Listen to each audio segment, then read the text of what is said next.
निजनेत्रचकोरचन्द्रमीशं नीलसन्तं हृदये बहिश्चरम्यं कमलाभयदानपाणिमीडे जलदश्यामतनुं सीताम्बरं त्वाम्। ओम श्री स्वामिनारायणाय नमो नमः। श्री हरिकृष्णाय घनश्यामाय पूर्णपुरुषोत्तमाय नमो नमः। સર્વે મુક્તોને હૈયાના હેતથી જય સ્વામિનારાયણ. જય સ્વામિનારાયણ. આજે આપણે પ્રથમનું 43મું વચનામૃત, જે 4 પ્રકારની મુક્તિને ન ઈચ્છે એનું આ વચનામૃત છે. આપણને સહજ એમ થાય કે ભાઈ મુક્તિમાં વાંધો હશે. આને આપણે સમજીએ પહેલાં કાલના વચનામૃતનો એક પોઈન્ટ સમજી લઈએ. તો 2 પોઈન્ટ છે, મહત્ત્વના છે, કે વિધિ અને નિષેધ. એમાં મહારાજે ખાસ કરીને એ સમજાવ્યું કે વિધિનો અર્થ મહારાજે સત્સંગ લીધો અને નિષેધનો અર્થ કુસંગ લીધો. આમ જોઈએ તો આ બહુ સમજવા જેવું છે કે સત્સંગ અને કુસંગ, તો કે સત્યનો સંગ એ સત્સંગ છે, અસત્યનો સંગ એ કુસંગ છે. સત્યની ચર્ચા કરવી અને દેહ કે દુનિયા સાથે સંબંધ બાંધવો એ કુસંગ છે. આપણે ઘણીક વાર સત્સંગની વાતો કરીએ છીએ, વાતો વસ્તુ અલગ છે ને સત્સંગ વસ્તુ અલગ છે. સંગ તો આપણે દેહનો કરતા હોઈએ અથવા તો દેહના સંબંધીઓનો કરતા હોય, એટલે જોડાણ અસત સાથે રહે છે તો પરિવર્તન નથી આવતું. જોડાણ સત સાથે થવું પડે. જેમ કે આપણે કાલે કહ્યું હતું કે વળતરનો વિચાર, કે હું આની સાથે જોડાશ તો ફળ શું મળશે? જો ગોપીઓ કૃષ્ણ ભગવાન સાથે જોડાણી તો ગુણાતીત થઈ ગઈ. ભરતજી દયાએ કરીને મૃગલા સાથે જોડાણા તો દુર્ગતિ થઈ. દરેક સંસારીઓ કોઈને કોઈ કર્તવ્ય માટે કે જવાબદારી માટે કે કોઈની સાથે દયાએ કરીને પણ સંસાર સાથે જોડાય છે તો અંતે તો એની અધોગતિ જ થાય છે. અને કોઈ પણ હિસાબે એ ભગવાન કે સંત સાથે જોડાઈ ગયા. આપણે કાલે 1-2 પ્રસંગો કહ્યા જ હતા કે ભાઈ કાંટો કાઢવાની ટેવ હતી અને એ આટકોટના સીમમાં રહેતા રામજીભાઈએ મહારાજનો કાંટો કાઢ્યો, તેનો 184નો આંટો મળ્યો. એક જો જોડાણ થયું ભગવાન કે સંત સાથે. એટલે હંમેશા ઉત્તમનો સંગ કરવો તો ઉત્તમ પ્રાપ્તિ થાય, મધ્યમનો સંગ કરવાથી મધ્યમ પ્રાપ્તિ થાય અને નિમ્નનો સંગ કરવાથી નિમ્ન પ્રાપ્તિ થાય. સંગ વગર તો આપણે જીવી શકીએ એમ નથી. સંગ કમ્પલસરી છે દરેક માણસ. જો સારો નહીં કરીએ તો મોડાનો એની નીચે થઈ જશે. એટલે આ પોઈન્ટ પણ સમજવા જેવો છે કે આપણે નકરું સંસારમાં આ હારું મારા દીકરાનું હારું. મેં કાલે કહ્યું હતું કે મહારાજ દેવ કહેતા હતા કે બ્રહ્મરૂપ થવું, પુરુષોત્તમને પામવું, આ 2 કરવાનું. તો આપણે એવું વિચારીએ છીએ કે પૈસા રળવાનું, બંગલા બાંધવા, ઘર બાંધવા. આપણે આખા ઊંધા ચેન્જમાં ચાલીએ છીએ. એટલે એક આ કે ગુણાતીતાનંદ સ્વામીએ તો વાતોમાં એવું લખ્યું કે 100 જન્મે ભગવાનને પામવાનો ન હોય પણ મોટા મળે તાના જન્મે પામી જાય. અને ધામનો મુક્ત હોય પણ જો ખરાબનો સંગ કરવા માંડે તો એ 100 જન્મે ભગવાનને ન પામે. આ સમજવા. વિધિ નિષેધમાં 2 પોઈન્ટ છે. એક તો વિધિ એટલે કે ભગવાને કહેલા વચનમાં રહેવું, અને જેને ભગવાને નિષેધ કર્યો છે એનો નો એને છોડી દેવું. શિક્ષાપત્રી છે એમાં પણ વિધિ નિષેધ 2 છે.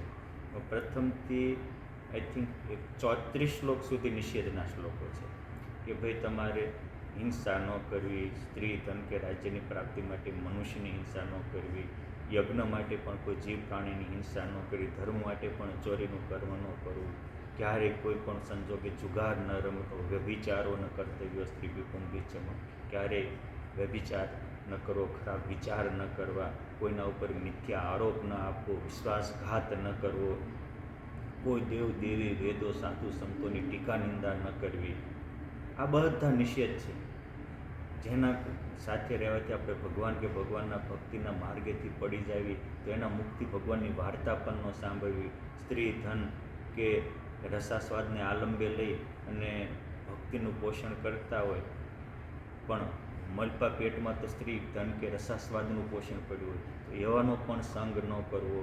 પછી કીધું કે ચોર પાપી વ્યસની નામ સંગ કાપી નામ, તથા આ ચોરનો સંગ ન કરવો, વ્યસનીનો સંગ ન કરવો, કામીનો સંગ ન કરવો, વ્યભિચારીનો અને લોકોને ઠગારાનો સંગ ન કરવો. હવે વસ્તુ એ સમજે કે ચોરનો સંગ ન કરવો તો આપણે ચોરી કરાય જ કેમ, કે બીજો પોઈન્ટ છે. વ્યસનીનો સંગ ન કરો તો આપણે વ્યસન રખાય જ કેમ, કામીનો સંગ ન કરો તો આપણે કામાસક્ત થવાય જ કેમ, ઠગારાનો સંગ ન કરો તો આપણે લોકોને ઠગાય જ કેમ. આપણે ન જ ઠગવાના હોય, પણ જો આપણામાં દિલમાં કોઈ બીજાને ઠગવા નથી, વ્યભિચાર કરવાનો, પણ એવાનો સંગ થઈ જાય છે, તમારે એની દુર્ગુણ આવી જાય છે, બધો નિષેધ છે. પછી હું કીધું કે અમારા આશ્રિત હોય અને પછી વિધિ ચાલુ થઈ ગઈ, કે પહેલી જ વિધિ ચાલુ કરી. ક્યાં? તો કે આ કાર્યમ સહસા કિંચિત કાર્ય ધર્મસ્તુ સત્વરમ. કાર્યમ ન એટલે સંસારના કાર્ય તત્કાળ સીધા ડિસિઝન લઈને પટપટ કરવાનો, 100 વાર વિચારીને એક સંસારનું કામ કરવું, પણ ધર્મ કાર્ય છે તત્કાળ કરી લેવું. અને નિત્ય પ્રત્યે સાધુનો સંગ રાખવો, સદગ્રંથનો અભ્યાસ રાખવો. જો આ બધા જ વિધિ વાક્ય થયા. વિધિ વાક્ય કે ભાઈ અજ્ઞાની માણસના ભયના નિંદા ટીકાના ભયથી ભગવાનની પૂજાપાઠ છોડી ન દેવો, ધર્મને છોડી ન દેવો, આ પાળવો, આ કરો, આ કરો, આ કરો.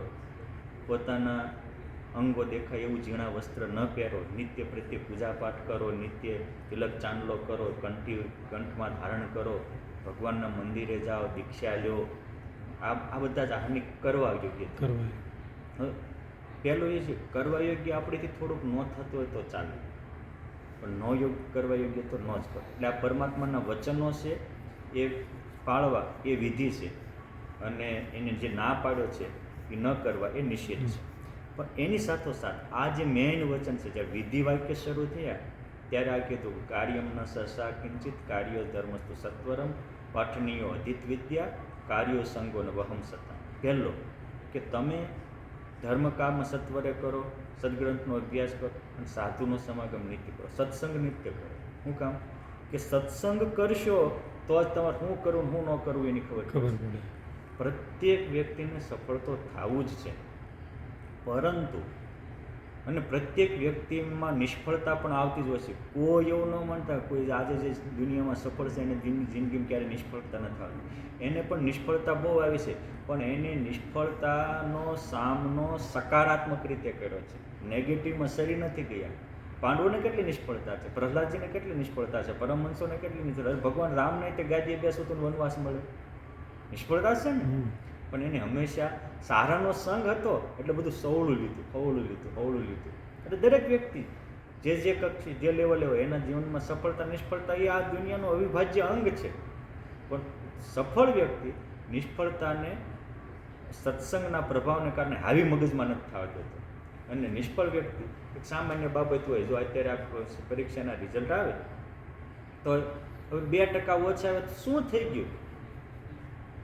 તમે ધાર્યું હતું કે મારે 80% આવવાના હતા ને 75 આવ્યા, ધાર્યું હતું 90% આવવાના હતા ને 85 આવ્યા, ધાર્યું હતું તમારે 98% આવવાના ને 95 આવ્યા, 95% આવવાના હતા ને 90 આવ્યા. શું ફરક શું પડ્યો? કારણ કે તમે પરીક્ષામાં સારું રિઝલ્ટ લાવો એ તમારી જીવનની માત્ર 2 કે 5% સફળતા છે.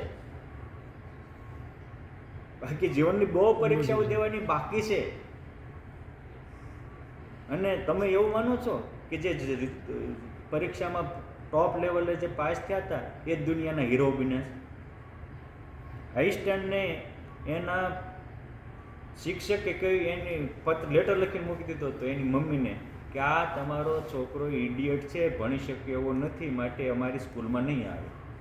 સ્કૂલમાંથી કાઢી નાખેલો. ત્યારે એની બાઈએ એને સકારાત્મકતા આપી કે બેટા હું તને બનાવીશ, હું દેખાડીશ. અને દુનિયાના આજે એમ કહેવાય છે સૌથી વધારે જેનું આઈક્યુ લેવલ ઊંચું હતું સ્ટોપ લેવલનું એ આઈન્સ્ટાઈન હતું, જેને આજે હજી દુનિયા નથી પહોંચી. હજી અમુક તો આઈન્સ્ટાઈનના સાપેક્ષના સિદ્ધાંતો લોકો જે ઉકેલી નથી શકતા. એને આપણે માત્ર પૃથ્વી જ જળ માનીએ છીએ. એને કીધું કે જળ જળ છે, વાયુ જળ છે, તેજય જળ છે, આકાશે ત્યાં આમ વાળો એમ વળી જાય છે. આપણે જે 8 જળ તત્વો ગણાવ્યા છે અષ્ટ પ્રકૃતિ, એ તે અષ્ટ પ્રકૃતિ જળ, એ 8માંથી એને 5 જળ પ્રકૃતિ શોધી કાઢી હતી. આમ બધું વળે છે એવું કરી દીધું હતું. આટલો અને સૌથી વધારે એને પોતાના બુદ્ધિનો ઉપયોગ કર્યો. જો સ્કૂલમાં નિષ્ફળ છે, વિશ્વમાં સફળ છે. આજે તમે જો બહુ મોટા મોટા હશે બિઝનેસમેન છે, એ કાંઈ સ્કૂલમાં પહેલા નંબર લાવે નહીં, પણ એને સ્કિલ કરતાં વિલ પાવરને વધારે મહત્તા આપી અને નિષ્ફળ ગયા છતાં એને નિષ્ફળતાને સફળતામાં પરિવર્તિત કરવાનો અભિગમ અપનાવ્યો. આ બહુ મહત્ત્વની વસ્તુ છે. આપણે આજે જે પ્રકાશે બધું જોઈ શકીએ છીએ, એડિશનને કેટલી વાર નિષ્ફળતા મળી? 1000 વાર. પછી તોય એને કન્ટિન્યુ ચાલુ રાખ્યું, ધ્યેય ચાલુ રાખ્યો. એટલે થોડોક ક્યારેક કોઈક સ્કૂલમાં આપણે 2% ઓછા આવ્યા, 5% ઓછા, મા બાપે પણ એને સંભળાવવું ન પડે. મોટી ભૂલ તો એના પરિવારજનોની પણ હોય છે કે પરિવારજનો કોકને ટોર્ચરિંગ કરતા, જો ઓલો કેટલા ટકા લાવ્યો, બાપા એ છે ને તમારો છે. અને અમુક ફુલરસી મા બાપ હોય, એ છોકરાને સારા ટકા આવ્યા તો આખી દુનિયામાં જાહેર કરીને એનું કેરિયર બગાડે છે એના મા બાપ. શું થઈ ગયું? આ દુનિયામાં પહેલા નંબરે લાવેલા છોકરાઓ ટોપમાં ટોપ અધિકારી કેટલા છે?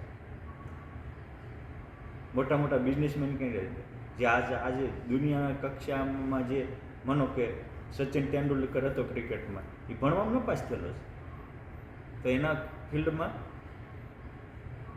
કમ્પ્લીટ છે. ન્યૂટન આજે જેને ગુરુત્વાકર્ષણને લઈને આ પોણી દુનિયા પ્રકાશિત થાય છે, એ ભણવામાં છેલ્લો તો પાસ ઓલું થતું. એટલે પાસ થવું સારી બાબત છે. હું એવું નથી ઈચ્છતો કે તમે બધા છોકરાઓ એવા નપાસ થાય, પરંતુ એક ભણતરનો એક અભિગમ હોય ને, ભણવામાં પણ નકરું ગોખીને થોડુંક યાદશક્તિ છે, એ ગોડ ગિફ્ટ છે, એ બધાને શક્ય હોતી નથી. ઓલો વધારે ટકા હોય તો એને ગોડ ગિફ્ટ હશે જ, ભગવાનની કૃપા છે, યાદશક્તિ રહી ગઈ. યાદશક્તિ વસ્તુ અલગ છે અને વિલ પાવર વસ્તુ અલગ છે. પાસ થવામાં તમારે યાદશક્તિ જોવી. એટલે અમુક દેશનું શિક્ષણ એવું છે કે છોકરાને ગોખાવા કરતાં તે એનું મનોબળ વધે ને એવું કરવું પડે. મનોબળ એ બહુ મોટું શિક્ષણ છે. અને એ આપણા ભારતીય ઋષિમુનિઓ પહેલાંથી, આપણા જે ઋષિ વિજ્ઞાન હતું ત્યારે છોકરાઓને જીન્સમાં નાનપણથી મનોબળ ભણાવતા હતા. એટલે મનોબળ જો કરવું એ બધા માટે બહુ જરૂરી છે. અને એ વળતરનો વિચાર કરવાથી આવે છે. મારે તો એ કહેવું છે કે આપણે આખી જિંદગી સંસાર માટે જીવા, એનું ફળ અંતે અધોગતિ સિવાય. અને તમે સત્સંગ માટે જીવા, એનું ફળ ડંકો વગાડીને ધામમાં જાઓ. આપણે કાલે કીધું હતું કે ભાઈ ખાલી રતનભાઈએ એક મહારાજને મકોડો ઉતારવાની સેવા કરી, પુરુષોત્તમ નારાયણને નોંધ લીધી, બરાબર. એ કપાસ થતી હતી, સારા કપાસ આવે એનું સંતો માટે ચાદર ઓઢીને કહેતા, મહારાજે એને દર્શન દીધા, અનુભૂતિ આપી. એક સદભાવના. સેવા બધી કરતા જ હોય ને, પણ હું કઈ સેવા કરીશ તો મને કયું ફળ મળશે? આ વળતરનો વિચાર આપણને સાચી સેવા કરવા, સાચો સંગ કરવા બલાત પ્રેરે છે. આ બહુ સમજવા જેવો પણ છે. એટલે શોભન પગી, મુંજો સુરુ, માનભા, મેંગણીના અભેસીના, લોધિકાના અભેસી, લીલાખાના મુંજો સુરુ, વાલીઓ લૂંટારો, બુદ્ધ ભગવાન વખતે અંગુલીમાન હતા, એ લગભગના સમાનામાં હતા જ. એ એટલા બધા ખરાબ નહોતા, ખરાબના સંગે ખરાબ થઈ ગયા હતા, સારાના સંગે સારા થઈ ગયા. એટલે વિધિ નિષેધમાં હારાનો સંગ કરવો એ મોટો વિધિ છે, અને ખરાબનો સંગ છોડવો એ મોટો નિષેધ છે. કેમ છે? હારાનો સંગ હશે તો તમે સારી વિધિ પાળી શકશો. એટલે ગોપાળાનંદ મહારાજે વચનામૃતમાં લખ્યું કે સ્વામી, તમારી જેવા સાધુનો સંગ હોય ત્યાં ક્રિયા રૂઢિત. જો એનો મોટાનો પ્રભાવ છે. આપણે મંદિરમાં આવતા હોય, સંતોની નજીક રહેતા હોય, ક્રિયા રૂઢિત થાય.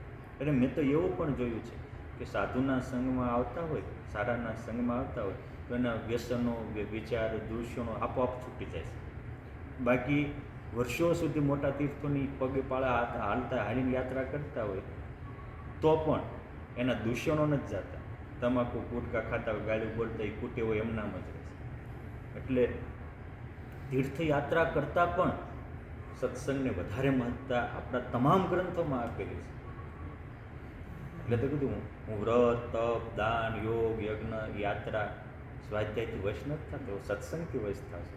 તો બધા સાધનો કરતાં સત્સંગ પ્રધાનતા આપી એનો અર્થ એ જ થાય કે સૌથી મોટો વિધિ સત્સંગ કરવો છે.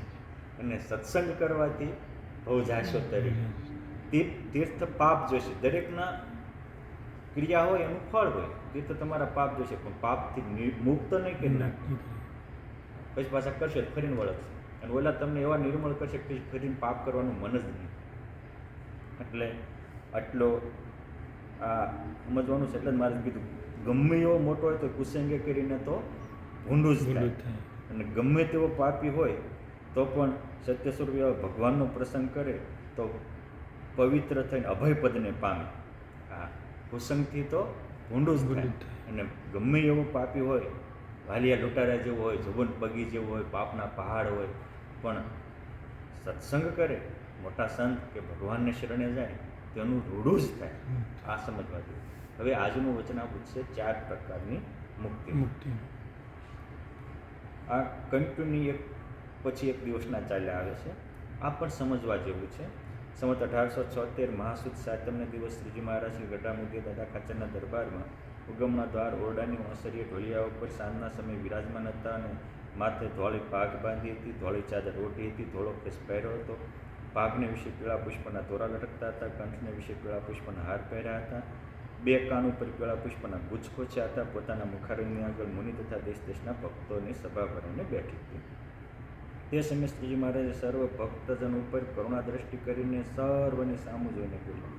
આ વચનામૃત મહારાજની કરુણાનું વચનામૃત છે. આમાં કોઈ પ્રશ્ન પૂછ્યો અને મહારાજે ઉત્તર આપ્યો એવું નથી.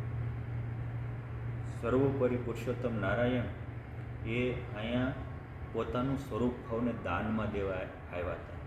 એટલે જન્મંગલમાં સ્તોત્રમાં શતાનંદ સ્વામી લખ્યું ઓમ આત્મદાય નમઃ. ભગવાન પોતાનો આત્મા પણ અર્પણ કરી દેશે. આટલી ભગવાનની ઉદારતા છે, વિશાળતા છે.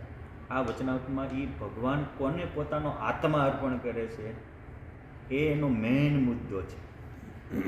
કે આમ કહીએ તો કોણ પુરુષોત્તમના પરમાનંદને કોણ પામે છે એનો આ મુદ્દો છે. બોલ્યા છે સર્વે સાંભળો. એક પ્રશ્ન પૂછીએ. શ્રીમદ ભગવત પુરાણમાં જે ભગવાનના ભક્ત હોય તે 4 પ્રકારની મુક્તિને નથી ઈચ્છતા અને બીજા પણ જે ભગવાનના મોટા ભક્ત છે તે એમ કહે છે જે ભગવાનના ભક્ત હોય તે 4 પ્રકારની મુક્તિને નથી ઈચ્છતા. તે 4 પ્રકારની મુક્તિ શું? વસ્તુ આ છે કે નથી ઈચ્છતા એવું કહે છે કે હરિના જન તો મુક્તિ ન માગે માગે જન્મો જનાવતાર, નિત્ય કથા નિત્ય કીર્તન ઉત્સવ ભૂતળ ભક્તિ પદાર્થ મોટું જે બ્રહ્મલોકમાં ત્રિલોકમાં નાહી રહે એવું ભક્તિ જેવું પદાર્થ 3 લોકમાં નથી.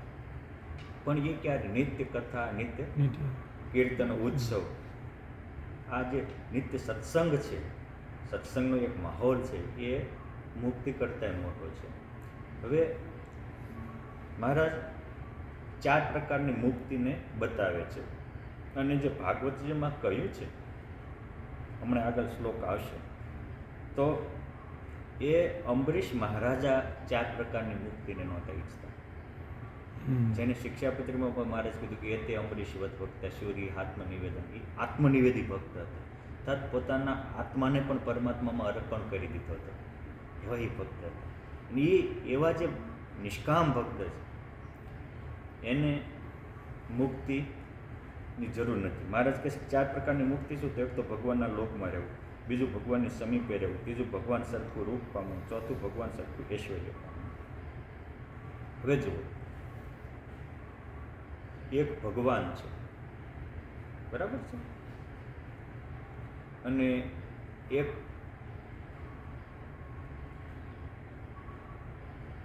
એમના 4 સેવક છે. તો સેવક મહાન કે ભગવાન મહાન? ભગવાન મહાન થાય. એક બાજુ કૃષ્ણ ભગવાનની એક અક્ષોહિણી સેના છે નારાયણની, એક બાજુ શ્રી કૃષ્ણ ભગવાન છે. તો બેમાં સેનામાં વધુ તાકાત કે ભગવાનમાં વધુ તાકાત? ભગવાનમાં. હે, સરસ.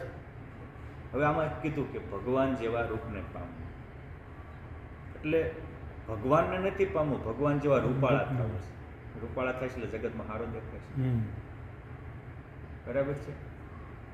બીજું કે ભગવાનની સમીપે રહેવું. સમીપે ભગવાનની સમીપે રહેવું છે. જો આપણે બધા જેમ કે છે મારે અક્ષરધામમાં જવું છે, અક્ષરધામ, તો ત્યાં શું છે? ભગવાનનું સામીપ્ય જ છે ને. અને ત્યાં અને ભગવાનને જે પામે છે એને ભગવાનનું સામીપ્ય તો મળે જ છે, પણ ભગવાનની સમીપે રહેવું એ વસ્તુ અલગ છે, અને ભગવાનને સમીપે રાખે એ વસ્તુ અલગ છે. શું આજે ઘણા અમુક મોટા માણસો હોય, કોઈ CM PM હોય, તો લોકો એની સમીપે જાય છે, એની સેલ્ફી કે વગેરે ફોટા કોપી પડાવે છે. શું કામ? પોતાની ક્રેડિટ એનો આનંદ લેવા નહીં, એ ભગવાન પાસેથી લેવા માટે, એ CMને હું CMની નજીક છું એવું દેખાડવા માટે, લોકોને બેનિફિટ લેવા માટે.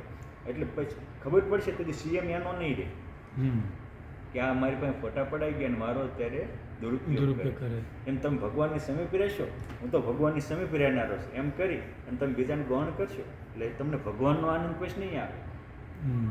ત્રીજી બાબત એ છે કે ભગવાન સરખું, એક તો ભગવાનના લોકમાં રહેવું. તો આપણે જો ભારતથી અમેરિકા આવ્યા, આ લોકમાં આવ્યા, તો એ લોકમાં રહેવું, એમ તમે ભગવાનના લોકમાં રહેવું વસ્તુ અલગ છે, અને ભગવાનનો આનંદ લેવો વસ્તુ અલગ છે. અમેરિકામાં રહેવું વસ્તુ અલગ છે, અને અમેરિકાનું બેનિફિટ મેળવવો વસ્તુ અલગ છે. કાંઈ અમેરિકામાં આવ્યા એ પૂરો અમેરિકાનો બધા બેનિફિટ મેળવતા. આ જો મોબાઈલ છે, તમારા મોબાઈલમાં 1000 પ્રકારની ફેસિલિટી હોય. ફેસિલિટીનો લાભ કેટલા લઈ શકે? જેને ખબર હોય કે નથી હોય તો ખરું, હોય એટલે લાભ ન મળે. ભગવાનના લોકમાં રહેવું એ ઠીક છે, બીજા કરતાં એ સારું છે, પરંતુ એનેથી ભગવાનનો પૂરો આનંદ તમને નહીં મળે. એટલે ભગવાનના લોકમાં રહેવું એ વસ્તુ અલગ છે. ભગવાન જેવું ઐશ્વર્ય પામવું એ વસ્તુ અલગ છે, અને ભગવાન સરખું રૂપ પામવું એ વસ્તુ અલગ છે. એવી જે 4 પ્રકારની મુક્તિ છે તેને ભગવાનનો ભક્ત નથી થતો.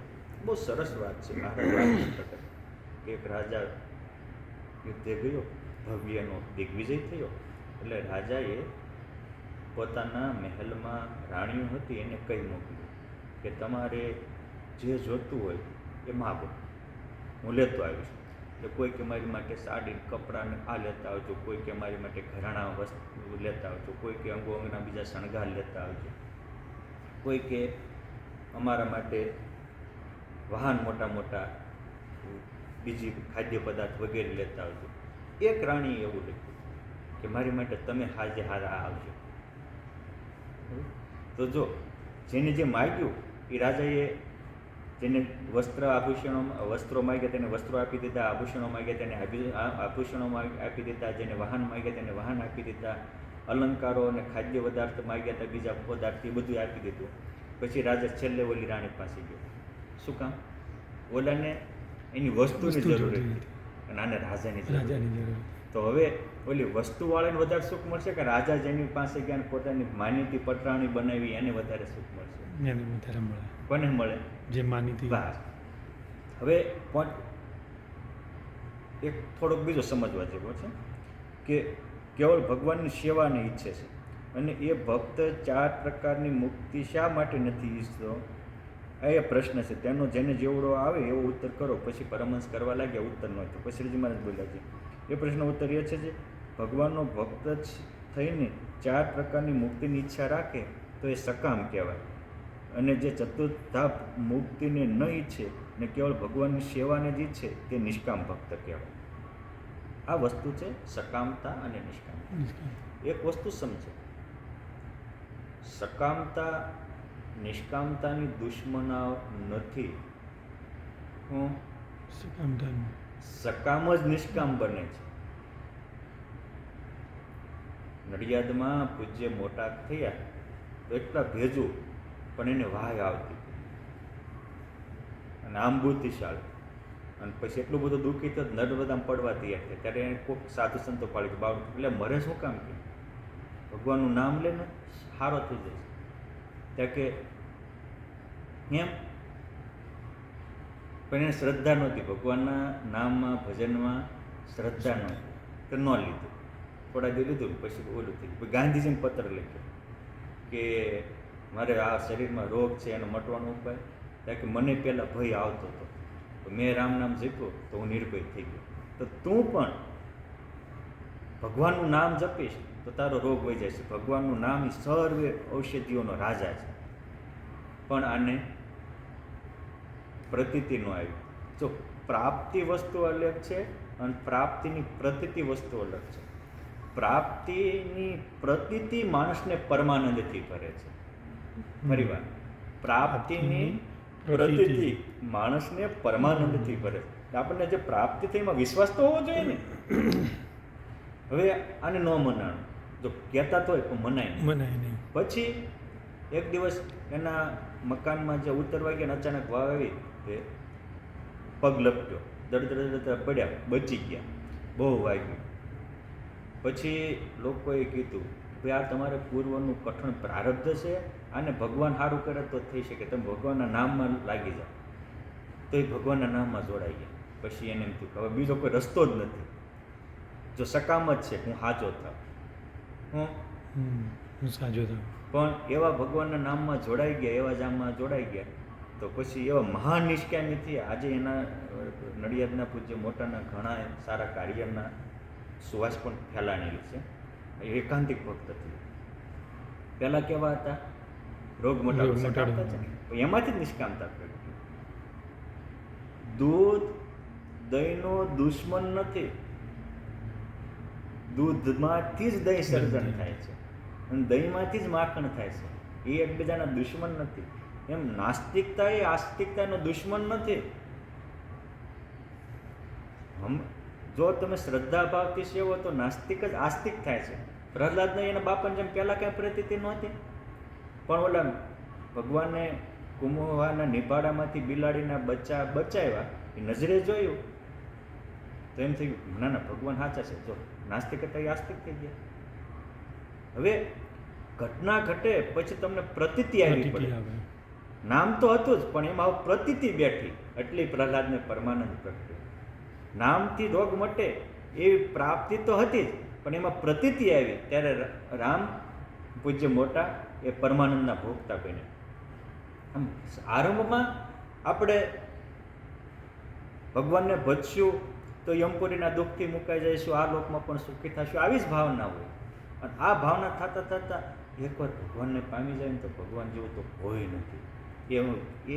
એ પછી પ્રાપ્તિ પ્રતીતિમાં પરિવર્તિત થાય ત્યારે એના વચને બોલે બ્રહ્માંડ ડોલે એવા થાય. તમે સમજો કે રામાનંદ સ્વામીએ કીધું જ તો મુક્તાનંદ સ્વામીને કે આ સહજાનંદ અમે તો ડગડુગી ઉગાડનારા સહજાનંદ સ્વામી છે સર્વ કારણના કારણ પુરુષોત્તમ નારાયણ છે. પણ મુક્તાનંદ સ્વામી પ્રતીતિ નહોતી, પ્રાપ્તિ તો હતી. ભગવાને એને 9 મહિના તકે ગુરુ તરીકે રાખીને લોજના આશ્રમમાં રહ્યા હતા. એટલે એને એમ થતું હતું કે છે સક્ષમ છે, બધું જ છે, પણ ગુરુ જેવા તો નહીં. જો પછી ભુજમાં ગયા, રામાનંદ સ્વામી સ્વધામ સીધા આવ્યા. પછી એને ખબર પડી કે મહારાજે સમાધિ પ્રકરણ લીધું છે. તો જો એને વિશ્વાસ નથી, એ ભુજથી આવે છે, મહારાજને ઠપકો દેવા આવે છે, આવીને કહે છે તો પ્રાપ્તિ તો છે જ, તો પ્રતીતિ નથી. મહારાજ આ હું પાખંડ માંડ્યું? મહારાજ પાખંડ દિયો મેલી સત્સંગમાં ન થવું ફેલી. મોટા સમાધિ મોટા યોગીઓને દોયલી, એ જેને તેને કેમ થાય, બીજા માને અમથી ન મનાય. તો મોટા યોગી એ જે આવી હેલી ક્યાંય થઈ છે? જો આ પ્રતીતિ નથી, પ્રાપ્તિ તો છે. પરંતુ જ્યારે એ મૂંઝવણમાં મહારાજે સમાધિ કરાવીને દેખાડી તો મનાણું નહીં. અને એ કાલવાણીમાં નદીના કિનારે, મેઘવતી નદીના કિનારે ખાખરાના વનમાં એ લેટરીનના મીસે જઈ મહારાજ આર્તનાથથી ગુરુદેવને પોકાર કર્યો. તો જો સાચી ગુરુ નિષ્ઠા હતી તો ઈશ્વર નિષ્ઠા થઈ ગઈ. એ જોવે ને તો એને રામાનંદ સ્વામી કીધું, શું આ શોક કરો છો? ચંદન ચરચિત ગોર શરીરા, બોલે મુનિને કુહર પીરા. રામાનંદ સ્વામી વર્ણન લખ્યું છે કે બાલક જ્યું કરત કલેશા, તુમકો પ્રતીતિ હમકી ન લેશા. તમને મારી પ્રતીતિ નથી, તુમકો પ્રતીતિ હમકો ન લેશા. બાલક જ્યું તું કરત કલેશા, મારી પ્રતીતિ, હું તારો ગુરુ છું. હું કહીને ગયો તો હું ડુગડુગી ઉગાડનારો છું. આ ખેલ ભજવનારા ખેલ ખેલૈયા આવી ગયા છે. એને બોલીએ સાંભળી લે કાન ખોલી. અમારે કે સ્વામી એ હું દ્રઢ કરી કે માનના તેવું. આ મારા સ્વામીના સ્વામી છે. કેટલો માર્મિક વસ્તુ કીધી છે. હવે જો મુક્તાનંદ સ્વામી મનાવી, જો પ્રાપ્તિ હતી, હવે એમાં પ્રતીતિ આવી. એટલે પછી મહારાજ હજી સ્નાન કરીને આવી પહેલાં તો ત્યાં વનમાંથી પુષ્પની માળાઓ લીધી અને જ્યાં રામાનંદ સ્વામીનું સદાવ્રત ચાલતું હતું ત્યાં આવ્યા. રામાનંદ સ્વામીને બેસવાની પાટ હતી, મહારાજ માટે ઢાળી દીધી એને. રામાનંદ સ્વામીની ચાકડીઓ હતી લાવીને મૂકી અને મહારાજ આવે, હેઠા બેસો. ગુરુ તમે બેસો. ના ના ના ના ના, હવે તમે આ ઉપર બેસો. બાવડું પકડીને બેસાડ્યા. અને એ રામાનંદ સ્વામીની, અરે આ ગુરુની ચાકડી કહેવાય, કારણ કે તમે ગુરુના ગુરુ છો. જો હવે પ્રાપ્તિ પ્રતીતિમાં આવી તો મુક્તાનંદ સ્વામીના હૈયામાં પરમાનંદનો સાગર રેલાનો. આ સમજવા જેવો પોઈન્ટ છે કે પ્રાપ્તિ પ્રતીતિમાં ફરવે હોય તો ખરી, પણ પ્રતીતિ ન હોય, વિશ્વાસ ન હોય તો એનો આનંદ ન આવે. અને આજે એ જે રામાનંદ સ્વામીએ પહેરેલી ચાકડી મુક્તાનંદ સ્વામીએ જે મહારાજને પહેરાવી, પુષ્પની માળા પહેરાવી, અને પછી જય સદગુરુ સ્વામી પ્રભુ, જય સદગુરુ સ્વામી સહજાનંદ દયાળુ બળવંત ભવને લખ્યું કે પુરુષોત્તમ પ્રગટનું જે દર્શન કરશે, કાળ કર્મથી છૂટી કુટુંબ સહિત થશે. આ પુરુષોત્તમ આનું પ્રગટ દર્શન કરશે એ કાળ કર્મ અને માયાના વજ્રસાળ જેવા બંધનથી મુક્ત થઈ અને આખા એક દર્શન કરશે એનું આખું કુટુંબ તરી જશે. કેટલી વાત છે! એક જ ભગત થશે અને આખા પરિયાનો 71 પરિયાનો ઉદ્ધાર થશે. આ પ્રાપ્તિ પ્રતીતિમાં આવીનો પરમાનંદ છે. અને એ ચાકડી આજે પણ તમે વડતાલ ધામમાં અક્ષર ભુવનમાં નીચલા માળમાં લખી શકાય રામાનંદ સ્વામીની પ્રસાદીની ચાકડી છે. રામાનંદ સ્વામીની પ્રસાદીને તો ખરી જ રામાનંદ સ્વામી પહેરતા, પણ એ આરતી ટાણે મુક્તાનંદ સ્વામીએ મહારાજને પહેરાવી, એટલે મહારાજની પણ પ્રસાદીની ચાકડી છે. એ ઘટના સત્ય ઘટના. પણ આ આનંદ ક્યારે આવ્યો? જ્યારે પ્રતીતિ થઈ ત્યારે. અને પછી એના વચને બધાને સમાધિ થવા માંડી. મહારાજ કે એમાં હું સમાધિ? સ્વામી તમારા વચને થશે. હવે એ તાકાત પ્રગટે. અને જ્યારે એ તાકાત પ્રગટે ત્યારે એને સમાજનું જગતની વસ્તુ છે એ તુચ્છ થઈ જાય. આપણે રસ્તાના કાંઠે નીકળીએ તો કોઈ ભૂંડ કે એવા નાના પશુ હોય એ ખાંદો કૂંદતા હોય, આપણને કોઈ દિવસ લેવાનું મન થાય છે? નથી થતું. શું કામ? આપણને એમ થાય કે એનો ખોરાક જુદો છે, મારો ખોરાક છે. એમ જ્યારે પ્રાપ્તિ પ્રતીતિમાં પ્રવૃત્તે ત્યારે એને જગતના સુખ પણ એવા ગંધાથી ગટર જેવા થઈ જશે, કચરું થઈ જશે. એ બ્રહ્માનંદ સ્વામી કે પુરુષોત્તમને પગમાં પડવા થોડા આવ્યા હતા, પુરુષોત્તમની પરીક્ષા લેવા આવ્યા હતા. પણ જ્યારે એ પુરુષોત્તમ નારાયણની પરીક્ષા લેવા આવ્યા અને એ પરીક્ષામાં મહારાજે એને જે મનોરથ કર્યા હતા કે ભાઈ મારા ભગવાન હોય તો કાળા કામળા ઉપર બેઠા હોય, ભાગવતનું પુસ્તક વાંચતા હોય, મને હું જન્માથી અત્યાર સુધીમાં હું ભણોઈ મારી આખી હિસ્ટ્રી કહી દે, ગુલાબનો હાર મને પહેરાવે અને ચરણમાં 16 ચિહ્નના દર્શન કરાવે. બધા મનોરથ પુરુષોત્તમે પૂરા કર્યા. ત્યારે કીધું કે એહી કચ્છ એહી મચ્છ એહી નર સંગ ભયો. એમાં 24 અવતારના ધરતલ સર્વ કારણના કારણ પુરુષોત્તમ નારાયણના પ્રગટ પુરુષોત્તમ છે. આજની ઘડી રે ધન આજની ઘડી મેં નિરીખ્યા સહજાનંદ ધન આજની ઘડી કામ ક્રોધ લોભ વિષય ન શકે નડી. લાડુ સહજાનંદ મળતા મારી અંતરની આંખડી ઉગડી. આ છે. અને પછી તમે સમજો કે ગાયકવાડ સરકાર એમ કે તમને હોનેરથી મળી દઈએ, 50 ગામ ભેટ આપીએ, 50,000 પગાર આપીએ, તમે કયો એ રાજગુરુ તરીકે થાપીએ. આટલું મોટું છે તો પ્રાપ્તિનો પરમાનંદ એને તુચ્છ કરીને ફગાવી દેશે. જે મોટે 5 બીડા ચાવ્યા એ મોટે કોલસા ન છવાય. જો આટલી મોટું વસ્તુ એને કોલસા થઈ ગયા. શું કામ? પ્રાપ્તિ તો હતી જ, પણ એમાં પ્રતીતિ આવી ત્યારે એ પરમાનંદની આગળ જગતના પરમાનંદ, જગતનું પ્રલોભન એને સામાન્ય થઈ ગયું. નકર ઘણીક વાર એવું થાય કે પ્રહલાદજી હતા કે નચિકેતા હતા તો એ નાના બાળક હતા, એને જગતનું શું છે એ કાંઈ જોયું જ નહોતું. એવું જ નહોતું. અને એને મગજમાં નાનપણથી આવી ગયું હતું ભગવાન જેવું કાંઈ નથી. કાંઈ નથી. એટલે એ બાળ બુદ્ધિમાં આપણે ખપાવી શકીએ. જો બાળ બુદ્ધિ હતા ને એની જેટલું જ્ઞાન કોઈ નહોતું, એટલે પૂર્વના મુક્તાત્મા હતા એ જે ભગાવે છે બધું જ. પરંતુ લાડુદાન વિશે આપણે એવું નહીં કહી શકીએ કે એને સમાજની ખબર જ નહોતી. કેમ છે એ જ્યારે આવ્યા ત્યારે એની 33-34 વર્ષની ઉંમર હતી. 1828 વસંત પંચમીના પાવન દિવસે તે પ્રગટ થયા અને 61માં મહારાજને મળ્યા. એટલે 33-34 વર્ષની ઉંમર છે. અને બધે 2 પત્નીઓ તો એને કિંબા સેજબા ભણવા તૈયાર હતા અને મોટી ઉંમર હતી. તોય આ બધું જ આટલા પ્રલોભનો હતા, હવે તેને બધું જોઈ લીધું હતું. છતાંય જ્યારે પ્રાપ્તિ પ્રતિતિમાં પ્રવૃત્તિ થઈ ત્યારે એની ખુમારી આખી અલગ ઓળી ગઈ. સગપણ કીધું રે કે વાલા તમ સાથે, માવાનું મેણું રે કે લીધું માથે. આ છે ને એટલે આ જ્યારે પ્રાપ્તિ પ્રતિતિમાં, અને એટલે આ મહારાજને બધાએ એરણને કસીને સ્વીકાર્યા છે. આ સ્વામિનારાયણ ભગવાનને આ એક નહીં 500 પરમહંસોના અનુભવના રણકાર હતા. પણ એ જ્યારે પ્રાપ્તિ પ્રતિતિમાં આવે ત્યારે આ કામ થાય, પછી નિષ્કામ થઈ જાય. મારે એ કેવું છે કે જો પહેલાં તો સકામ હતા, મહાનિષ્કામ થયા કે એને બ્રહ્માંડના ભોગ સુખ ન ડોલાવી શકે.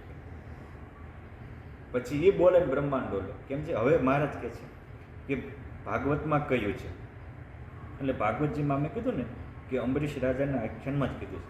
અંબરીશ રાજા એટલા સેવાભાવી હતા કે મત સેવયા પ્રતિતમ ચ ચાલોક્યાદિ ચતુષ્ટયમ નેચ્છંતી સેવયા પૂર્ણ કૃતો અન્યત કાલ વિપ્લુતામ. એ સેવાથી એટલા પરિપૂર્ણ હોય એમ થાય. અને સેવા છે એ કોઈ ગુલામી નથી. એક વસ્તુ સમજો, હું સેવા છે ગુલામી નથી. સેવા મુક્તિ છે. કેમ છે સેવા જીવનો સ્વભાવ છે. સેવા નિમ્ન માણસની કરવી એ ગુલામી છે. બાકી આજે ટેલેન્ટેડ વિદ્યાર્થીઓ હોય એ ભણીને કોઈકની જોબ જ ગોતે છે ને તો સેવા જ થઈ ને. જોબ છે શું છે?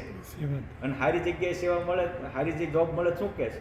ઘરે ચેવડો પેંડા કે સારા ભોજન બનાવીને જમે છે કે અમારા દીકરાને સારી જોબ મળી. સેવા જ મળી ને. એટલે અને આજે કોઈને મોદી સાહેબ જેવા હોય એવા પીએમની પાસે રહેવા મળે, એ કેમ જ કરવાનું હોય? આનંદ હોય કે ગુલામી હોય? ગુલામી જ હોય. હે આનંદ હોય કે મને પીએમ પાસે રહેવા મળે, પણ આમ ગુલામી કરતા હોય. ગુલામી નથી. મારી કહે છે સેવા ગુલામી નથી, સેવા મુક્તિ છે. આનંદ હોય મોદી સાહેબ પાસે રહેવા મળે તો જેના આમ રૂવાડે એવા અનંત દેશોના વડાપ્રધાન કરતા હોય, કરોડો બ્રહ્માંડો કરતા હોય, એવા આનંદ ભુવનના નાથની સેવા મળે તો સામાન્ય બાબત છે? સરસ એક ટચુકડી મોટા સંતો વાત કહે છે કે એક સંત જંગલમાં તપશ્ચર્યા કરતા હતા, સાધના આરાધનામાં અને નિજાનંદમાં, બ્રહ્માનંદમાં, પરમાનંદમાં મસ્ત હતા. એક રાજા જંગલમાં શિકાર કરવા ગયેલો, શિકાર છટકી ગયો, રસ્તો ભૂલો પડ્યો, બહુ તરસ લાગી હતી. તો આ અચાનક આ સંત મહાત્માની ઝૂંપડીએ જઈ ચડ્યા. સાધુએ મીઠો આવકારો આપ્યો, અમૃત જેવું પાણી પાયું. રાજાને તૃપ્તિ થઈ, શાંતિ થઈ. એના દર્શનથી જ કંઈક અંતરમાં અલૌકિક શાંતિ. કારણ કે એવા જે મોટા હોય એમાં એની ઓરા હોય, એની પ્રતિભા, એના વાઇબ્રેશનો એવા હોય. અને પોતાની લાઈફ ટાઈમમાં ન અનુભવેલી શાંતિ અનુભવવાની. એટલે એને એમ થયું કે આ સાધુને હું મારા રાજમહેલમાં લઈ જાઉં. સંતોના પગ પકડીને કહે છે, સાધુ મહારાજ તમે કોઈ કરવા હું તૈયાર છું, તો મારું અડધું રાજ આપી દો અને તમે કોઈ કરી દો, પણ તમે મારા નગરમાં આવો. આજે મારી જિંદગીમાં મેં પહેલી વહેલી તમારી પાસે શાંતિ અનુભવી ક્યાંય અનુભવી નથી. એટલે સાધુ તો જોઈ રહ્યા. પછી કહે છે કે સાંભળો મહારાજ, તમે વારે વારે આગ્રહ કરીને કહો છો તમે કોઈ કરવા હું તૈયાર છું, કોઈ કરવા તૈયાર છું. તો મારે આટલી 4 શરત છે, તમારે થઈ શકે છે. એક શરત 1 શું? તો કે હું જાગતો હોઉં ત્યારે તારી મારી સેવામાં હાજર રહેવાનું, અને હુઈ જાવ તો મારી સેવામાં હાજર રહેવાનું. તમે હુઈ જાવ પછી મારે હોવાનું જાગવાનું? હુઈ જાવ તો સેવા કઈ રીતે? 0.1 0.2 હું કાંઈક માગું એ તો તમારે આપવાનું જ, પણ હું ન માગું અને મનમાં સંકલ્પ થાય એ તમારે હાજર કરી દેવાનું. હું માગતો નથી, સંકલ્પ થાય એ આપી દેવાનું. કે પણ હારું માગો એ તો લાવી આપું, મારી પાસે રાજરાજવાળું છે, પણ તમારા સંકલ્પની મને કેમ ખબર પડે? દરેકમાં 1 પોઈન્ટ મળે છે ને 1 પોઈન્ટ નથી મળતું. બરાબર. ત્રીજી બાબત કે હું જીવતો હોઉં ત્યારે તમારે હારે રહેવાનું, અને હું ધામમાં વયો જાઉં ત્યારે તમારે હારે રહેવાનું. પણ તમે વયા જાઓ તો હું તમારે હારે કઈ રીતે આવું? ચોથી બાબત કે મારે જ્યાં જવાનો વિચાર થાય તે આગળ આગળ બધું તારા રસ્તા ક્લિયર કરી દેવાના. હું ન કહું તો ક્લિયર કરી દેવાના. મને કંઈક વિચાર થાય કાંઈ જવું છે તો આગળ બધા રસ્તા ક્લિયર કરી દેવાના. એટલે કે મહાત્માજી 4માંથી 1 શરત મારથી પૂરી થાય એવી નથી. ત્યારે કે તો તું તારું રાજ ભોગવ, મને મારું પરમાનંદ લેવા દે. શું કામ? તો કે હું જેના માટે કુરબાની આપીને બેઠો, મારે તારી જેવા તો કેટલાય રાજ રજવાડા હતા.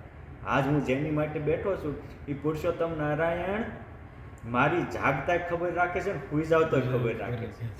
મને માગું એ તો આપે, ન માગું સંકલ્પ થાય તો તે બધું હાજર કરે છે. જેમ પરુત બાપાનો સંકલ્પ જ થયો હતો કે 24 અવતારો, એક વરા ભગવાન કહેવાય છે ત્યાં 24 અવતારોની અનુભૂતિઓ કરાવી સંકલ્પથી, અને એક પરોત બાપાને અનુભૂતિ કરાવી. પછી તેમ થયું કે આ પણ થાય. પછી એવી અનુભૂતિ વ્યાપકાનંદ સ્વામીને કરાવી, એવી અનુભૂતિ સ્વરૂપાનંદ સ્વામીને કરાવી, એવી અનુભૂતિ વ્રજાનંદ સ્વામીને કરાવી. આવી પછી તો ખબર પડી કે આ પણ થઈ શકે છે. પહેલું વહેલું કરવું નહીં પ્રતિ ટફ હોય છે, પછી એકવાર થઈ ગયા પછી તો બધું સહજ થાય છે. એટલે અને જીવતાય મારી હારે છે ને ધામમાંય મારી હારે, અને મારે જ્યાં જ્યાં જવું હોય તે પુરુષોત્તમ નારાયણ મારા રસ્તા ક્લિયર કરી નાખે. અને મહારાજ કહેતા એક વાર તું મારા રસ્તા અનંત કોટી બ્રહ્માંડના રસ્તા તારા ખોલી દઈશ. એકવાર તું મારી સેવા કર, અનંત કોટી બ્રહ્માંડને તારી સેવામાં હાજર કરી દઈશ. એકવાર મારા ગુણ ગા, આખું બ્રહ્માંડ તારા ગુણ ગાય એવું કરી દઈશ. એકવાર મને અનુકૂળ થા, પ્રતિકૂળ હશે એને અનુકૂળ કરી દઈશ. પણ આપણે આ ભગવાનની કરુણાને સમજતા નથી. ભગવાનની પ્રાપ્તિથી આ પ્રાપ્ત થાય છે. એટલે કહે છે કે સેવાથી પૂર્ણ છે, એ બીજે હું કામ સમય બગાડે? જો આમે ચેલેન્જ કેવડી મોટી છે, પણ એ સમય બગાડતા નથી. એટલે વોટ એક કે સકામ નિષ્કામ થાય છે. એટલે સકામતામાં નિશ્ચય નથી, પરંતુ આપણને કંઈક મુશ્કેલી હોય તો ભગવાન પાસે માગી શકાય, કોઈ પ્રશ્ન નથી. પરંતુ કોઈ પત્ની હોય, પતિવ્રતા હોય, એ પોતાના કંઈક જરૂરત પતિ પાસે માગે, એ વેલિડ છે. પતિ પાસે ન માગે અને પતિ પાસે થોડું માગે એમ કહીને ગમે એ પુરુષ પાસે માગે ને ગમે એ પુરુષ પાસે તાળી દેતી રહે તો પછી રાજાને ઘરમાં ન માગે. મુશ્કેલી આવે તો મહારાજ પાસે માગવું એ કોઈ પાપ નથી, પણ મહારાજને મૂકી સર્વ કારણના કારણ, દેવોના દેવ, ઈશ્વરના ઈશ્વર એ પુરુષોત્તમ નારાયણને મૂકીને જ્યાં ત્યાં આપણે માગવા જઈએ તો એ વ્યભિચારી ભક્તિ છે. એટલે સકામતા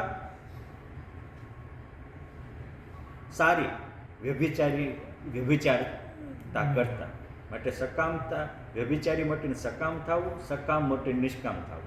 અને નિષ્કામ એ નારાયણ રૂપ થઈ જાય છે. નિષ્કામી નરતે નારાયણ તુલ છે. એ ઓલા ભગવાન જેવું રૂપ પામે તો પુરુષોત્તમ જેવો થોડો થઈ શકે? ભગવાન જેવું ઐશ્વર્ય પામે તો ભગવાન જેવો ન થઈ શકે. ભગવાનના લોકમાં રહેતો હોય તો ભગવાન જેવો ન થઈ શકે.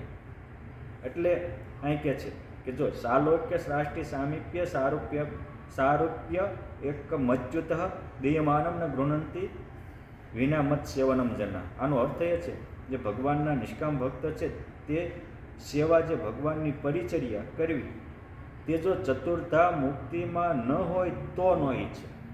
વસ્તુ એ છે કે ભગવાનની પાસે પહોંચી ગયો તો એને ભગવાનનું સામીપ્ય છે જ, ભગવાન જેવું રૂપ છે જ, ભગવાન જેવું ઐશ્વર્ય છે જ, ભગવાનનું લોક છે જ. પરંતુ એ ભગવાનના લોકમાં રહેવાથી ભગવાનની સેવા ન મળતી હોય તો ન ઈચ્છે. તમે ઘરમાં 5 સભ્ય રહો છો પણ કોઈની તમારી ઉપર પ્રસન્નતા નથી તો તમને ઘરે તે છે ને બોજારૂપ લાગશે. એટલે રહેવા કરતાં એની પ્રસન્નતા મહત્વની છે. મહત્વની છે. એટલે નિષ્કુળાનંદ સ્વામીએ લખ્યું છે કે રાજી કરીએ ઘનશ્યામ રે સંતો, રાજી કરીએ ઘનશ્યામ, જેથી સરે સઘળા કામ રે સંતો, રાજી કરીએ ઘનશ્યામ. આધ્યાત્મિક માર્ગમાં પ્રસન્નતા એ ઓક્સિજન છે. મહારાજ કે 4 પ્રકારની મુક્તિનો છે એ તે ભગવાનની પ્રસન્નતા તો ઈચ્છે. પ્રસન્નતા માનત સંત ફલ ભારી, અક્ષરધામ છે અધિક વિચારી. માટે અહીંયા એ કહે છે કે મેન એને ભગવાન થકી પામવા કરતા ભગવાનને રાજી કરવા છે, સેવા કરીને. આ પ્રસન્નતા એ મુક્તિ કરતાં પણ શ્રેષ્ઠ છે. અને ભગવાન પ્રસન્ન થાય તો ભગવાન જેવો આનંદ આપે, અને ઓલું તમે આપશો તો થોડુંક મળશે. એટલે ભગવાન આપણને થોડા સુખથી અધિક સુખ પામવા માટે આ કહી રહ્યા છે. ઓલા સંતો નથી એક્ઝામ્પલ આપતા કે એક માતા પોતાના દીકરાને લઈ અને એમના બેનને ઘરે ગયા, એટલે માસીએ કીધું બેટા ભાણા લે આ ચોકલેટ લઈ લે. ઓલો ખંભા ઉલાડ. એની માસી કીધું 2-4 વાર કીધું તોય માર નથી લેવી. એની માસી કે ખોબો વાળ લે, ખોબો વાળે તરત જ. એટલે એની માસીએ મોટી કરીને એટલે લઈ લીધું. પછી એની બા કહે છે બેટા માસીએ 4 વાર કીધું તો ન લીધું, અને દીધી ત્યારે શું કામ દીધી? કારણ કે તમને એટલી ખબર નથી પડતી. માસી મને કહેવાનું મારી મુઠ્ઠી નાની હોય, માસી આ આખો ખોબો ભરાઈ ગયો, હું લેત તો થોડુંક આવે, પણ એને આટલું તો ખોબો ભરી નાખે.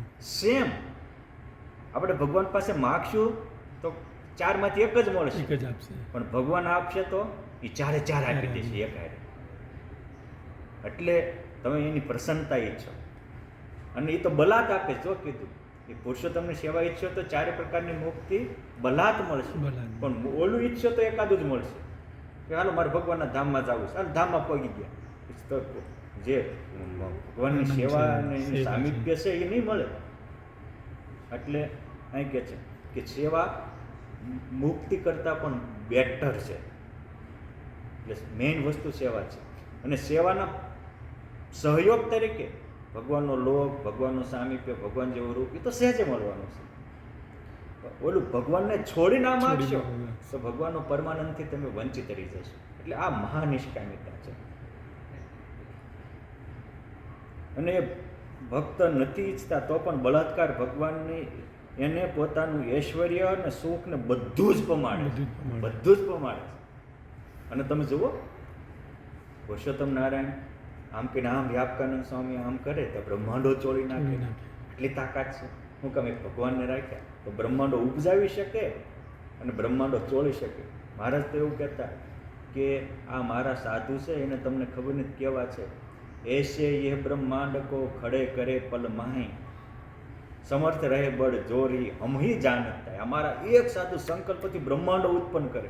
કે ક્યાં શેનાથી? સંકલ્પથી બ્રહ્માંડો ઉત્પન્ન કરે. આ ભગવાનને જ્યારે આપણે પકડીએ તો આ થાય છે. બહુ મોટી બાબત છે. એકવાર ભગવાન પકડાય છે ત્યારે આ મોટી વાત આવે છે. ભગવાન સ્વામિનારાયણ લોયામાં ગયા, ભવ્ય શાકોત્સવ કર્યો. એ મારા શાકોત્સવ પ્રસંગે આમ જે મારા ચાલતા હતા ને પીરસતા હતા, તમે વિચાર કરો 8 મણ રીંગણા અને 24 મણ ઘી હોય, અને એ ભગવાનને વઘાર કર્યો. તેની સુગંધથી સ્વર્ગના દેવો પણ દર્શને આવ્યા હોય. આટલી દિવ્યતા અને ભવ્યતા હોય અને પુરુષોત્તમ પીરસતા હોય તો કોઈને તૃપ્તિ ન થાય. એ મહારાજની વઘાર કરતા હતા, એ મહારાજ પીરસતા હતા. આ મહારાજની અલૌકિક છઠ્ઠી પાછા પીરસતા જતા તેજના છઠ્ઠા છૂટતી જતી હોય. છઠ્ઠા છૂટે છે તેજની જાણે ઉગ્યા કોટી હિંદ. આવું જોઈ અને તેના ભગુ પટેલને થઈ ગયું કે આ કોઈ સામાન્ય નથી. તેને આવા મોટા રાજ રજવાડા માને છે, એ પાછા એના ભગત માટે પીરસે છે અને ભગત માટે રસોઈ બનાવે છે. આટલા મોટા મોટા રાજા મહારાજાઓ જેને માનતા હોય, અંગ્રેજો જેના પગમાં પડતા હોય, એ ભગત માટે શાક બનાવે, ભગતને પીરસવા નીકળે. આ માણાનું કર્તવ્ય નથી. કારણ કે તમે જોજો આજે કોઈ ઘરનો મોભી હોય ને કોઈ દી પીરસવા ન જાય. જો આને હવળો વિચાર એ શાકોત્સવમાં તો હજારોની સંખ્યામાં સંતો ભક્તો હતા, હોની સંખ્યામાં નહીં, 20-25 હજાર સુધી માણસો આવતા. આની એમ થયું કે આને સેવી લેવા પડે, આને ભજી લેવા પડે. આમથી સંસાર તો બહુ કૂટ્યો. મહારાજ તો પછી રોયાથી નીકળીને ફરતા ફરતા પંચાળા ગયા. પણ આ વાડીએ જાય એ મહારાજની મૂર્તિ રેમા કરે, આ દિવ્યતા, આ મહારાજે ત્રણ છોકરા પાકને. મહારાજ કહે છે કે ભગા ક્યાં સુધી આમને ભોગમાં કૂટ્યો રહેશે, પામવું હોય તો નીકળી જાય. અને જો કોઈ પણ વસ્તુ આપણે સંસારી પ્રત્યેક વસ્તુ પ્રોસેસથી પ્રાપ્ત કરીએ અને આધ્યાત્મિક માર્ગમાં શું કરીએ ખાલી વાતો સાંભળીને મળી જશે એવું નથી. એની કોઈ પણ વસ્તુ પ્રોસેસ વિના, સામાન્ય વસ્તુ નથી મળતી. તો પુરુષોત્તમ એનો પ્રોસેસ વિના મળશે. એ હાલી નીકળ્યા, આકાશમાં મહારાજની મૂર્તિ દેખાય. કારણ કે મહારાજે કીધું હતું ને, એ હાલતા હાલતા પંચાળામાં ગયા, મહારાજની મૂર્તિને ઓલી આકાશમાં દેખાતી મહારાજની મૂર્તિને આ મૂર્તિ એક થઈ. પુરુષોત્તમ નારાયણને જીવન પગમાં પોતાનું જીવન સમર્પિત કર્યું. પુરુષોત્તમનો પ્રભાવ દેખી અને પરમહંસ થવા હાલી નીકળ્યા હતા. એને મહારાજે પછી પંચાળાથી ફરતા ફરતા જૂનાગઢમાં રામનવમીનો ઉત્સવ કર્યો, પંચાળામાં રંગોત્સવ કર્યો. મહારાજ જેટલા સંતો ભક્તો હતા એટલા સ્વરૂપ ધારણ કરીને દિવ્ય રાસ જૂનાગઢમાં રેમાં છે રામનવમીના સમયમાં, ને રંગોત્સવ પ્રસંગે પંચાળામાં રેમાં છે. અને પછી ગઢપુર આવ્યા અને અખા ત્રીજના પાવન દિવસે કે જે અનેકને અક્ષય પદ આપે એ પવિત્ર દિવસે મહારાજને દીક્ષા આપી. પુરુષોત્તમ નારાયણનો પ્રભાવ જોઈ અને પરમહંસ થયા હતા. એટલે મહારાજનું નામ રાખ્યું પ્રભુતાનંદ સ્વામી. બરાબર, એમાં 3 પ્રભુતાનંદ સ્વામી હતા. આ પ્રભુતાનંદ સ્વામી બહુ સમર્થ થયા. પુરુષોત્તમ જો એને મહારાજે કીધું તમે જેવા મને જાણશો એવો હું બનાવીશ. સર્વોપરી મોપો જાનત જેહા સર્વોપરી હોય જાવત ત્યાં. એ પ્રભુતાનંદ સ્વામી એવા સમર્થ થયા. પછી વિચરણ કરતાં કરતાં એકવાર આ કાનમ પ્રદેશમાં જંબુસર ને બુવા આમોદ ને એ બાજુ વિચરણ કરતા હતા. એમાં બુવા ગામમાં સ્વામી નીકળ્યા અને મારકણો ઊંટ થયેલો કેટલાયને શિંગડે ચડાવીને મોતને ઘાટ ઉતારી દીધા હતા. અને કોઈ પકડાય નહીં, માણસો આમ પકડવા પડે પણ ઊંટ આવે એટલે શેરી સાફ થઈ જાય, બધા ઝાડો ઉપર બધે કાકા પડી ગયા છે. સ્વામી એટલે સ્વામી કે ભાગજો ભાગજો, સ્વામી કે ઊંટ આવ્યો છે. સમજો પુરુષોત્તમનો પ્રભાવ એકવાર જીવનમાં આવે એમાં તાકાત કેવી આવે છે. સ્વામી આમ ઊભા રહ્યા, અડીખમ કેડે હાથ દે. ઓલો આવ્યો હાથમાં પોતાના તુમડાનું પાણી તો આમ કે આમ છાંટ્યું તો એ મારકના ઊંટને જાણે કે મહાયોગી હોય એવો શાંત બનાવી દીધો. સ્વામી કહો 3 દી રહેશે અને પછી આ અમારા તુમડાનું આ પાણી એ પુરુષોત્તમ નારાયણની પ્રસાદીનું પાણી છે. એટલે પુરુષોત્તમનું પ્રસાદીનું પાણી દીધું એ ઊંટ પણ દિવ્ય ધામને પામી જાય છે. 3 દિવસ શાંત યોગીની જેમ ઊભો રહ્યો. ત્રીજે દિવસે શરીર છોડી અને પરમાત્માના પરમધામને પામ્યો. મારી કહું જેના સંતમાં આટલી તાકાત. આપણે આપણા દોષો નથી ટાળી શકતા, આપણો ક્રોધ નથી ટાળી શકતા. આ ટાળી દે. આ તાકાત ક્યાંથી આવે છે? આ પુરુષોત્તમની સેવા ભક્તિમાં. અને એ પછી છેલ્લે ગુણાતીતાનંદ સ્વામી ભેગા જૂનાગઢ રહેતા હતા. અંધકાળ થયો તો મહારાજને પૂર્વજન્મનું જ્ઞાન આપ્યું અને એ બોલવા માંડ્યા કે હું તો આ બ્રહ્માંડનો સર્જનારો હતો અને ભગવાન સ્વામિનારાયણે મને કાચા લોટના ગોળા ખવડાવ્યા, ટાટ પહેરાવ્યા. હા એ કે મુझे पारेवा का पीछा बनवा दिया. આવું કરતા હતા. કોઈ સંતોએ કીધું સ્વામી આ પ્રભુતાનંદ સ્વામી આવું બોલે છે. સ્વામી આવ્યા. સ્વામી કહેલા સાધુરામ શું છે? અરે મુझे पारेवा का पीछा बनवा दिया. મહારાજ કે તમે તો એક બ્રહ્માંડના સર્જનારા હતા. પુરુષોત્તમ નારાયણ આવ્યા હતા કેટલાક 10 બ્રહ્માંડના, કોઈ 100 બ્રહ્માંડ, કોઈ 1000 બ્રહ્માંડના સર્જી શકે. ऐसे ये ब्रह्मांड को खड़े करे पलपाई समर्थ रहे बड़ जोरी हम ही जानत થાય. અમે જાણીએ છીએ. આવા મહારાજ બોલતા હતા. અને આ બધી મૂકો અને પુરુષોત્તમમાં વૃત્તિ જોડો. સંતના વચને એ બધી બ્રહ્માંડની મોટકને પડીકું વાળીને એક બાજુ મૂકીને મહારાજમાં વૃત્તિ જોડી તે આકાશ આખું દિવ્ય વિમાનોથી ભરાઈ ગયું. અને એ દિવ્ય વિમાનો છાયા અને એ દિવ્ય વિમાનોના પ્રભાવથી મહારાજ એને તેડવા આવ્યા. ચંદન પુષ્પની વૃષ્ટિ થઈ. ડંકો વગાડીની 1909ની સાલમાં આઈ થિંક એને અખાત્રીજને દિવસે ધામમાં દીક્ષા આપી હતી. તે જ દિવસે મહારાજને ધામમાં તેડી ગયા. પછી એ તો વૈયા ગયા, એમનો અંતિમ સંસ્કાર કર્યો. પણ પછી ગુણાતીતાનંદ સ્વામી જે બોલ્યા એ મહારાજ તમારે કાળજી કર્યા જવું. પછી સ્વામી કહે કે સ્વામીએ એક બ્રહ્માંડની મોટેક મૂકી તો પુરુષોત્તમ નારાયણને રૂવાડે બ્રહ્માંડો ઉડતા હોય અક્ષરધામનું પદનામ આપ્યું. અક્ષરમુખ તો બધા કેવા છે, બ્રહ્માંડ કોટી રજતુલ્ય જહાં ઉડે છે એવું કયું પ્રથમ અક્ષરધામ એ છે જેના રૂવાડામાં અનંત કોટી બ્રહ્માંડો બ્રહ્માંડ કોટી રજતુલ્ય પરમાણુની પેટે ઉડે એવું કયું પ્રથમ અક્ષરધામ એ છે. એવું સમર્થ નહીં અક્ષરધામ એક એવા સમર્થ ત્યાં મુક્તો અનેક બધા મુક્તોના રૂવાડામાં બ્રહ્માંડો ઉડતા કરે છે. આવી મોટી એમ પદવી આપી. કેવું જો છોડું મૂક્યું તો વધારે મળે એમ થોડી તમે સકામતા મૂકશો તો પુરુષોત્તમ નારાયણ આટલી બધી મોટાઈ આપશે. આ તો એના હેતુથી મારે આ છેલ્લો પ્રસંગ કહેવો તો આને અનુરૂપ પણ મેં આખું ભગવત પાટલનું કે પુરુષોત્તમ માટે એકવાર કુરબાન નિષ્કામ ભાવે સેવા કરો એમાં તાકાત કેવી એને માટે આ કીધું. અને આવા બધા આખ્યાનો પરમહંસ ગાથામાં લખાયેલા છે, તમે એકવાર વાંચો. આપણા આ પુરુષોત્તમ નારાયણના પરમહંસોના જીવન કે રિયાલિટી આપણે જીવનને જીવવાની અણમોલ મૂડી છે. આપણને ભગવાનને સમજવાનો અનમોલ ખજાનો છે અને વચનામૃતના રહસ્યો સમજાવનારા છે.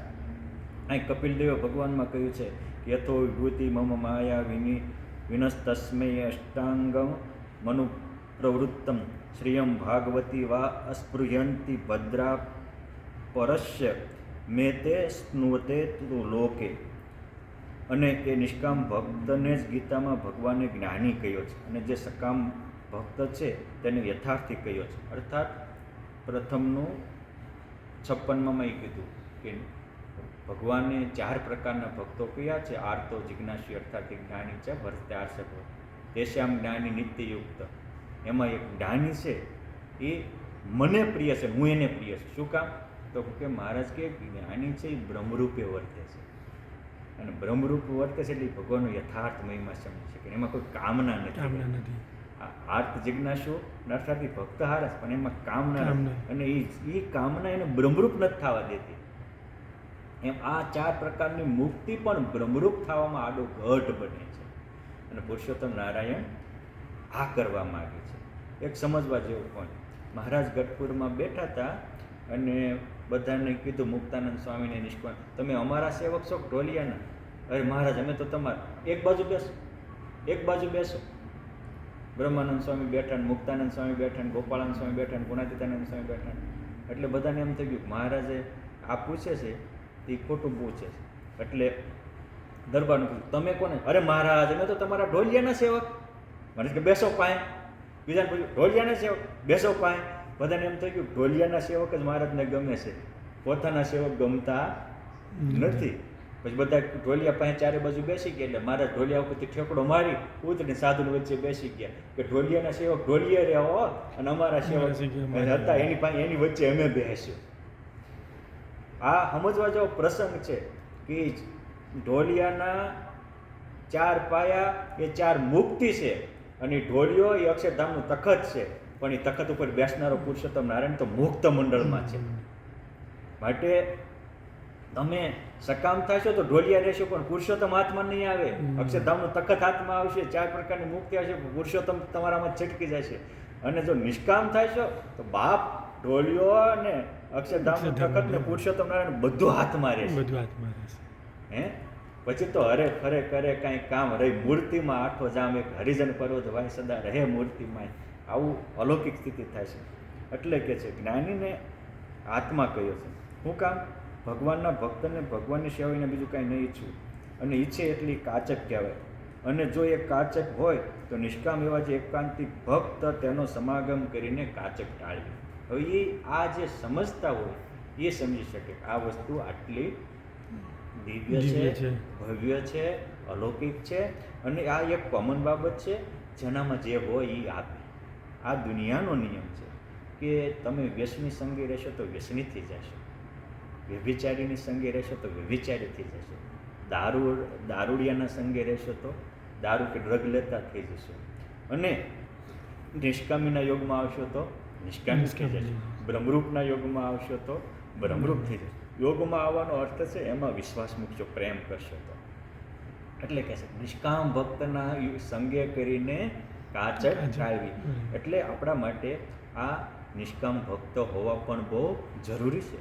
નિષ્કુળાનંદ સ્વામી 64 પદ્ધતિમાં લખ્યું કે જેના અંતરમાં કામ ક્રોધ લોભ નીલાય બળે એવા બહુ કરતા હોય બોધ તે સાંભળે શું વળે. કામ ક્રોધ મલપા પડ્યા હોય અને બહારથી વાતું કરી તોડે બ્રહ્માંડ તોય ન મોટે જમદંડ. માટે એવું નથી, જેના અંતરમાંથી કામ ક્રોધ આદિ વિકાર ગયા હોય એની ભેગા રહેવા, વાતો કરનારા ઉપર નહીં. ખરેખર રિયાલિટી ભગવાનમાં મૂર્તિમાં રહી શકતા હોય, ભગવાનના ધ્યાનમાં સ્થિર થઈ શકતા હોય એટલે કે છે કે એવા વિકારી જનની વાત દેનારી છે દુઃખની. માટે નિષ્કુળાનંદ કહે સમજો સુજાણ. આ સમજી અને આપણે એવા નિષ્કામીનો સંગ કરવો કે રિયાલિટી એને પોતાની કોઈ ઈચ્છા હોય નહીં. પોતાના સંગમાં આવેલા ને એમ હોય કે મને જે પુરુષોત્તમ નારાયણ મળ્યા છે આ બધા ઓળખે તો કેવું સારું, મને જે મહારાજનો આનંદ મળે છે આ બધા પામે તો કેવું સારું. આવી જે શુદ્ધ ભાવથી જે ભગવાનને ભજતા હોય સેવતા હોય એવા સંતનો સમાગમ કરશું તો આપણે શુદ્ધ થશું. અને આપણે શુદ્ધ થશું તો પ્રબુદ્ધ થઈ જઈશું, પુરુષોત્તમને પામી જઈશું.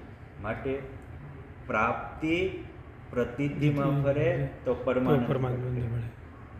20,000 લોકો લોયામાં આવ્યા હતા તો ભગુ પટેલને એ પ્રાપ્તિ પ્રતિથિમાં આવી તો એના રૂવાડે બ્રહ્માંડો ઉડતા ફરે એવા ધામમાં પામીને એ પરમાનંદના એ પ્રભુતાનંદ સ્વામીથી પ્રાપ્તિ પ્રતિથિમાં ફરે. માટે આપણને પણ આવી જે અલૌકિક પ્રાપ્તિ થઈ છે એ પ્રતિથિમાં પરિવર્તન થાય અને આપણે પણ એવા પરમાનંદના ભોગતા બનીએ એવી આપણામાં પણ શક્તિ ભક્તિ અને સમજણ મહારાજ પ્રદાન કરે એવી આ આજના